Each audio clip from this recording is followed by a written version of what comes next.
Hello everyone, आज हम पढ़ेंगे FCI that is food corporation of India.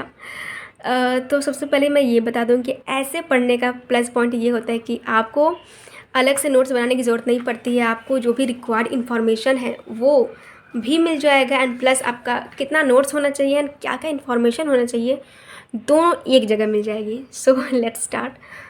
तो सबसे पहला हम जानेंगे कि सेटअप कब हुआ था। That is food corporation act 1964 के तहत एफसीआई बनी थी।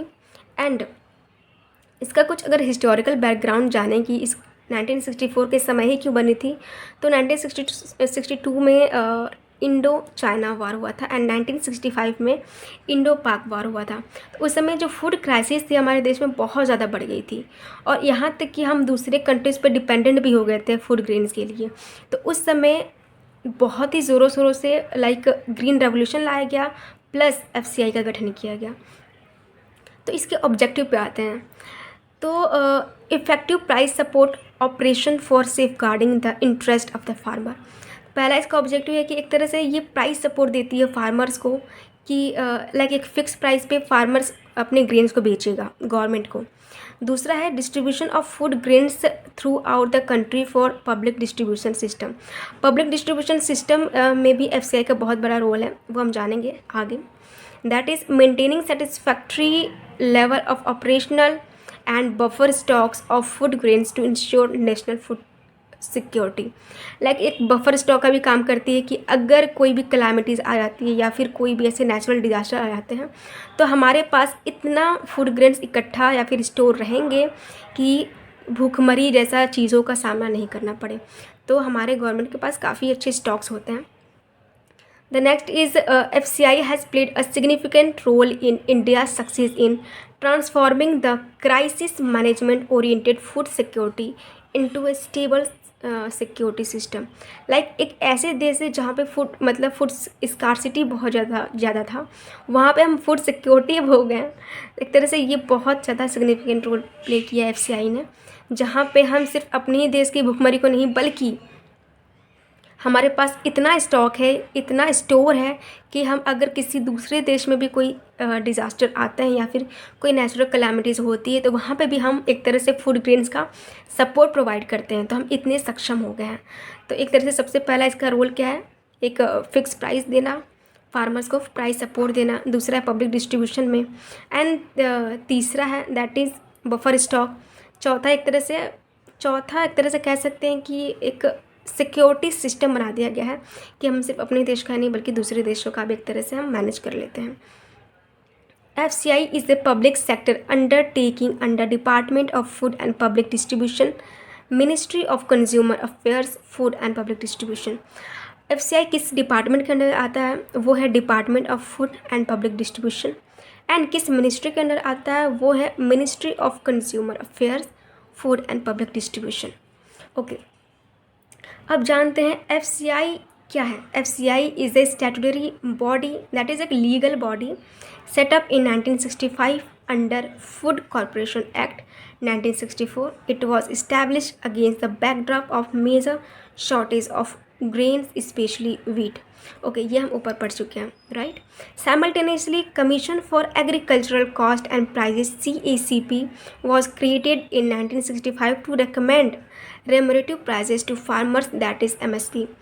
जो MSP होता है एक तरह से CACP के बारे में अगर जान लें तो ये उसी दौरान हुआ था जिस समय FCI 1964 में हुआ था एंड देन ये 1965 में CACP का गठन हुआ था, जो एक तरह से रिकमेंडेशन देती है कि कितना प्राइस, मिनिमम सपोर्ट प्राइस हम फार्मर्स को दे सकते हैं।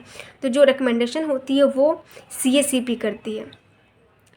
प्राइमरी ड्यूटी ऑफ FCI की प्राइमरी ड्यूटी क्या है, वो है सबसे पहले तो फार्मर से परचेज़ करना एंड देन इसको स्टोर करना, देन उसको ट्रांसपोर्ट करना एंड उसको डिस्ट्रीब्यूट करना and sell food grains and other food items. Okay, ये काम कैसे करती है, हाउ इट वर्क्स। तो एक ऐसे स्ट्रक्चर में जानेंगे कि काम कैसे करती है एफसीआई ग्राउंड लेवल पे। वो है कि जो सेंटर है एफसीआई के थ्रू फार्मर से चीज़ें परचेज़ करता है एट एमएसपी पे, जो भी मिनिमम सपोर्ट प्राइस है उस पर फार्मर से परचेज़ करेगा एंड देन उसको स्टेट गवर्नमेंट को देगा एक सेंटर द्वारा सुनिश्चित की हुई प्राइस पे एंड देन स्टेट गवर्नमेंट उसको जो भी राशन की दुकानों पे जाके डिस्ट्रीब्यूशन के लिए भेज देगा, एंड देन वो जो भी बेनिफिशियरीज़ हैं या फिर वल्नरेबल सेक्शन है वहाँ तक वो सारे राशन पहुँचाए जाते हैं। तो एक तरह से ये पूरा स्ट्रक्चर है। अगर शॉर्ट में देखा जाए तो एफसीआई पहले फार्मर से खरीदेगी, फिर उनको एक फ़िक्स प्राइस पे स्टेट गवर्नमेंट को बेच देगी, एंड देन स्टेट गवर्नमेंट क्या होता है कि जो भी राशन की दुकान है उनके थ्रू जो भी वल्नरेबल सेक्शन या फिर पुअर सेक्शन ऑफ पीपल हैं उन तक पहुंचाई जाती है। अगर देखें कि ऑर्गेनाइजेशन स्ट्रक्चर ऑफ एफसीआई के ऑर्गेनाइजेशन स्ट्रक्चर क्या होता है उतना इम्पोर्टेंट नहीं है। इसमें इम्पोर्टेंट बस ये है कि आप हेडक्वार्टर जान लीजिए। लेकिन हाँ, ये एक पूरा स्ट्रक्चर होता है कि हेडक्वार्टर से नीचे जोनल ऑफिसेस होते हैं जो 5 है, east, west, north, south, and जो सेंटर में है रीजनल ऑफिसेस होते हैं 25, डिस्ट्रिक्ट ऑफिसेस होते हैं 170, डिपोट्स होते हैं जो भी ओन्ड हैं वो 548 हैं, एंड जो हायर्ड हैं 1423 okay. Major activities undertaken by FCI, 3 जो मेजर एक्टिविटीज़ होते हैं, दैट इज़ प्रोक्योरमेंट, हमने पहले देख लिया कि कैसे कलेक्ट करती है, उसको डिस्ट्रीब्यूशन करना, and PDS public distribution system, इन तीनों का हम पढ़ेंगे।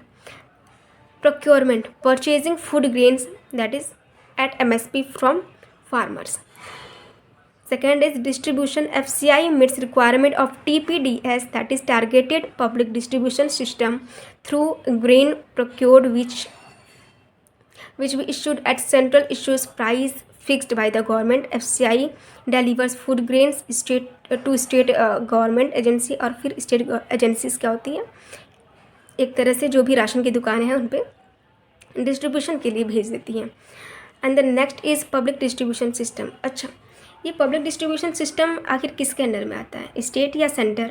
एक्चुअली ये दोनों के अंडर में आता है, दैट इज़ कॉन्करेंट लिस्ट, जिसमें responsibility of both central and state government की होती है।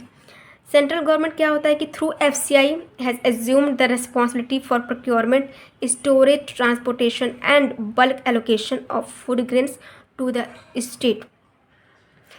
स्टेट का काम क्या होता है इसमें और सेंटर का क्या काम होता है, ये मैं बताने जा रही हूँ कि जो सेंटर काम करता है वो बस इतना करता है कि वो फार्मर से ले लेता है, उसको स्टोर रखता है, एंड उसको फिर ट्रांसपोर्टेशन करता है सिर्फ स्टेट के यहाँ, और जहाँ स्टेट तक पहुँच गया वहाँ से स्टेट का काम शुरू रहता है डिस्ट्रीब्यूशन का एक एक इंडिविजुअल के डोर पे। So this is all about FCI. I hope आपको पूरा कॉन्सेप्ट समझ में आ गया होगा कि एफसीआई होता क्या है, वो किस एक्ट के अंडर में है, एंड देन उसके ऑब्जेक्टिव्स क्या क्या हैं, और फिर वो किस मिनिस्ट्री या फिर डिपार्टमेंट के अंडर है, कैसे काम करता है पूरा, एंड उसके स्ट्रक्चर क्या है, एंड देन मेजर एक्टिविटीज़ क्या क्या है। अगर आपको ऐसे ही लाइक यूपीएससी रिलेटेड टॉपिक्स पे आपको वीडियोस चाहिए तो आप मेरे चैनल पे बने रह सकते हैं। एंड अगर कोई एडिशनल इन्फॉर्मेशन कुछ छूट चुकी है तो आप कमेंट बॉक्स में बेहिचक लिख सकते हैं, and I will be happy to regain my knowledge.